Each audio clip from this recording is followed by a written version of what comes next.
Graça e paz, amados, voltando aqui, né, sobre o assunto, os espíritos manifestos neste mundo, quem são? Parte 3. Então, como estava falando, o salmista Davi, ele entendeu que ele deveria se esforçar para lutar contra a sua própria alma, da natureza humana, porque a natureza humana, que é chamada de carne, ela é inimiga de Deus. Ela ainda traz a inimizade contra Deus.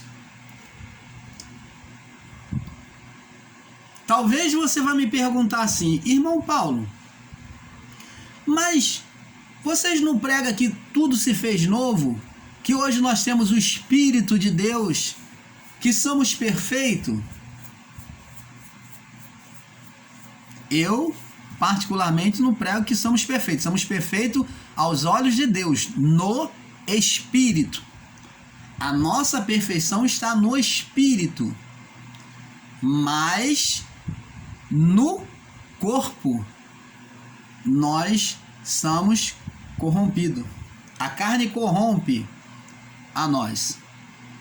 Então, amados, temos que entender que o pecado sempre vai bater a porta, e essa natureza humana aqui é a mesma que se segue. O que Deus fez novo foi agora, nós vamos entender a partir daqui o novo reino de Deus. Agora Deus vem trazer de volta o Éden, que é o reino de Deus, para que nós possamos viver, mesmo diante da corrupção da carne, venhamos escolher e não mais ser dominado. E a única capacidade que nós temos em não mais ser dominado é lutando em obedecer, em ouvir a voz de Deus. Então diz aqui: mas agora, uma vez condenado, o espírito da alma, Satanás, né, que foi julgado, então não há condenação. Quando Deus retira o espírito deste mundo, o espírito da alma, então preste atenção. Você que ensina em graça sobre alma, você preste atenção. Você está equivocado. Porque nós não temos mais a alma. Nós viemos com o espírito. Então o termo agora é espírito. Não é a vida do corpo só, mas é a vida de Deus, porque é espírito, espírito com espírito, formando um só espírito. Se eu ensino sobre alma, eu vou estar ensinando que existe espírito de Deus, espírito humano e alma. Então existe 3 espíritos. E isso não é verdade. Então o espírito do homem é a vida do homem. E junto com o espírito do homem, interligado com o espírito do homem, o espírito é a essência de Deus sem pecado. É aonde Deus pode habitar. Porque não há condenação no espírito. Após cruz, ao nascer, quando viemos a este mundo, já viemos pelo Espírito de Deus, que em nós, o Espírito que estava diante de Deus veio, fecundou naquela mulher, viveu naquele feto, criou, veio em vida, mas ele já existia. Ele já existia, esse Espírito, que somos nós. E então, junto com ele, veio o Espírito de Deus. Os dois são um. Assim como Deus e Pai, os dois são um. Então, Deus em nós somos um. Então, vemos nos céus, Deus Deus é Espírito. Ele tem um corpo celestial, ele tem o espírito dele e ele tem a essência dele, o âmago dele, que foi chamado de unigênito do Pai, ou o Verbo, que nós o conhecemos como Jesus Cristo. Jesus é a essência de Deus, é o âmago de Deus. Você está entendendo? Jesus é a própria alma de Deus, para que você tenha um entendimento. Assim como o homem tem um corpo e tem uma vida, uma alma, então vamos dizer, Jesus é a alma de Deus e também ele tem um espírito. Ele, ao mesmo tempo, ele é espírito. Então, Jesus é o âmago de Deus. Ele é das entranhas do Pai. Ele é o unigênito do Pai, o Verbo de Deus. Então, quando Deus pronuncia, é quem vai agir, que sai de dentro do âmago, do desejo de Deus, é o próprio Jesus que vai agir juntamente com o Espírito Santo. Você está entendendo, amados? Então, temos que entender esse princípio, abençoado.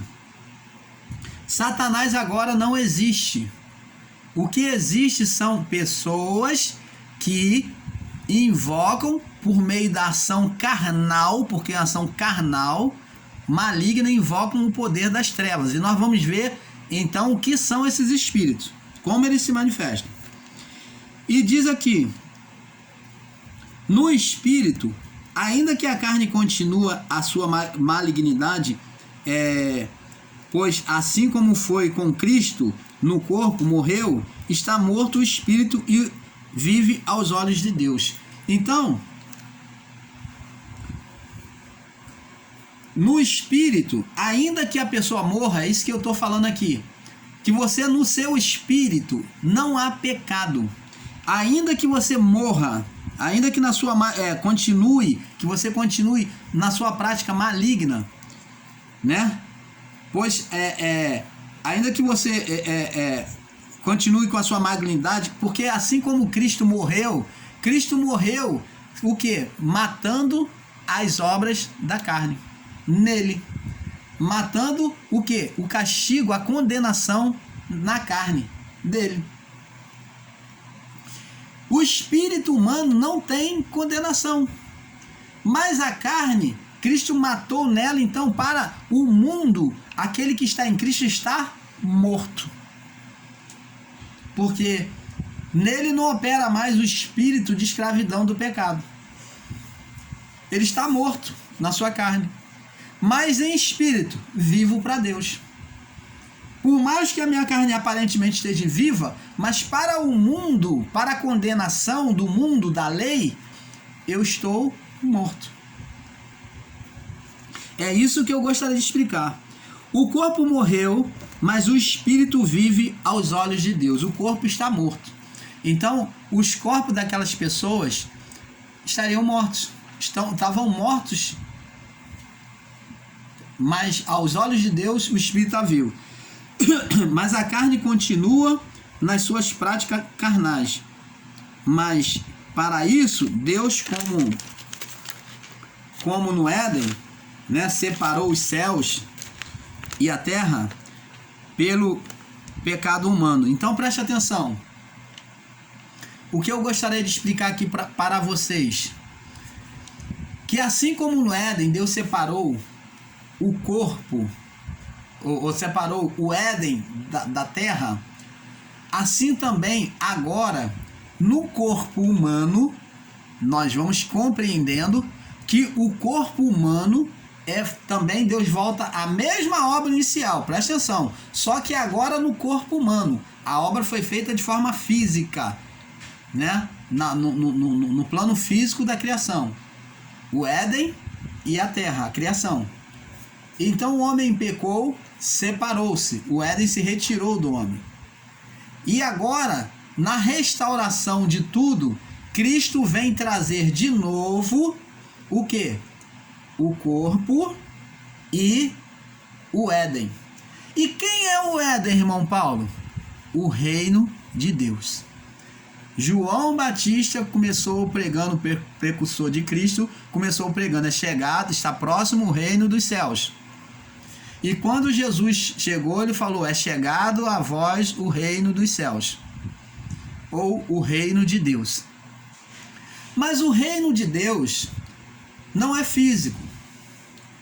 Agora, o homem, como no profeta, na profecia de Jeremias, de Ezequiel, o homem já, o profeta Jeremias e Ezequiel profetizaram que agora, no plano de salvação de Deus, da restauração de todas as coisas, a salvação de Deus se daria mediante a mente do homem. A mente do homem. Vamos ver aqui no livro de Jeremias, no capítulo 31, no verso 31 e diante. Preste atenção, abençoados. Eis que vem dias, diz o Senhor, que farei uma aliança com a nova casa de Israel e com a casa de Judá. E não conforme a aliança que fiz com seus pais, no dia em que tomei pela mão para os tirar da terra do Egito. Porque eles invalidaram a minha aliança, apesar de eu haver despojado, diz o Senhor. Então Deus diz que se apartou deles, né? Esta é a aliança que farei, verso 33, esta é a aliança que farei com a casa de Israel depois daqueles dias. Deus está falando aqui de forma profética, o profeta está falando de forma profética, né, por Deus, sobre aquilo que iria acontecer futuramente. É uma coisa futura, escatológica, tá? Uma linguagem escatológica, uma profecia escatológica. Esta aliança que farei com a casa de Israel depois daqueles dias, diz o Senhor, porei a minha lei no seu interior. Então a lei agora, Deus disse que não era mais como fez com Moisés, com o povo de Israel, no Egito. Agora a lei não ia ser mais lei de pedra, mas agora a lei Deus iria botar onde? Na mente, no coração. Era agora uma lei que seria manifesta onde? Na mente, no coração. Você está vendo que agora começa a ter uma semelhança agora com o evangelho que Cristo veio pregar? Que ele diz que o reino não é visto com a aparência dos olhos? Não direi ele ali ou ele aqui, mas estará dentro de vós? Então, vamos lá, diz assim: porei minha lei no seu interior. No interior de quê? Do coração. E escreverei no seu coração, na sua mente e no seu coração. E serei seu Deus, e eles me serão povo. E não ensinará mais cada um ao seu próximo, nem a cada um ao seu irmão, dizendo: conheceu o Senhor, porque todos me conhecerão, desde o menor ao maior deles, diz o Senhor. Porque lhe perdoarei. Olha só, agora vem mostrar o porquê que agora não haveria mais condenação de um estar condenando o outro. Ó, porque lhe perdoarei a sua maldade e nunca mais me lembrarei dos seus pecados. Amados e abençoados, isso foi profetizado muitos anos, muitos séculos antes de Cristo sequer ter vindo à Terra. Dizendo que Cristo iria perdoar pecado, de uma nova aliança, de uma nova manifestação de Deus, em que ele ia botar agora a lei agora na mente, no coração, estabelecer agora o juízo no coração e na mente do homem. E que ele nunca mais se lembraria dos nossos pecados. E por que o sistema religioso ainda prega a confissão de pecados? Por que as igrejas evangélicas pregam arrependimento de pecados? Se aqui está dizendo, antes mesmo de Cristo ter cumprido a cruz, que ele nunca mais se lembraria, ele iria fazer e nunca mais se lembraria dos nossos pecados. Você está entendendo, amado? A palavra é fiel e verdadeira. E tem mais. Vamos agora aqui em Ezequiel, no capítulo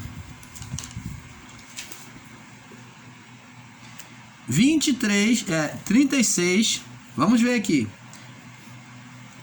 Ezequiel 36, 23, diz assim: eu santificarei o meu grande nome, que foi profanado entre os gentios. Quem profanou o nome do Senhor entre os gentios? Foi os gentios? Não. Aqui não está dizendo que os gentios profanou, mas está dizendo que alguém foi lá e deu mau testemunho de Deus. Então quem foi? Foi o povo israelita, aqueles que não eram gentios. Eles diziam que serviam o Senhor, mas se tornaram idólatras, faziam coisas que nem os gentios faziam. Então, que foi profanado entre os gentios. Não está dizendo que foi os gentios que profanou, tá bom? O qual profanaste no meio deles, vocês, povo israelita, né? E os gentios saberão que eu sou o Senhor. Eles vão acreditar em mim. Ele está dizendo. Eles vão saber que eu sou o Senhor, eu não sou o que vocês estão mostrando. E diz o Senhor, Deus, quando eu for santificado aos seus olhos. Quem santificado? Deus. E Deus foi santificado por meio de quem? Deus foi reacreditado por meio de quem? Quem santificou a Deus? Cristo. Cristo foi santificado, Deus foi santificado por meio de Cristo aos olhos de toda a criação. Foi perfeito. Deus mostrou realmente quem ele era, porque os israelitas estavam passando uma imagem de um falso Deus, de um Deus que era condenador. E Deus está falando, eu não sou isso que eles estão falando, eles sujaram o meu nome, eles profanaram o meu nome, mas eu vou mostrar quem eu sou. É isso que Deus está falando aqui. Eu vou mostrar para o gentio quem eu sou de verdade, não esse Deus que vocês têm profanado. E diz aqui, e tomarei dentre os gentios, e vos tomarei dentre os gentios, e congregarei todas as terras, e farei, e trarei para a vossa terra. E ele diz no verso 26, e dar-vos-ei um coração novo, e porei dentro de vós um espírito novo, e tirarei a vossa carne, da vossa carne o coração de pedra, e vos darei um coração de carne. E porei dentro de vós o meu espírito, e farei que andeis nos meus estatutos, e guardareis os juízos e observareis. Então tá vendo que agora a consciência do evangelho pregado no coração e na mente faria as pessoas obedecerem ao Senhor. Não seriam mais em pedras gravadas e nem com condenação humana. Você está entendendo, amados? Então nós vamos passar para o próximo vídeo e um pouco aqui, um pouco ali. Vamos para a parte 4, tá bom? Fique na paz.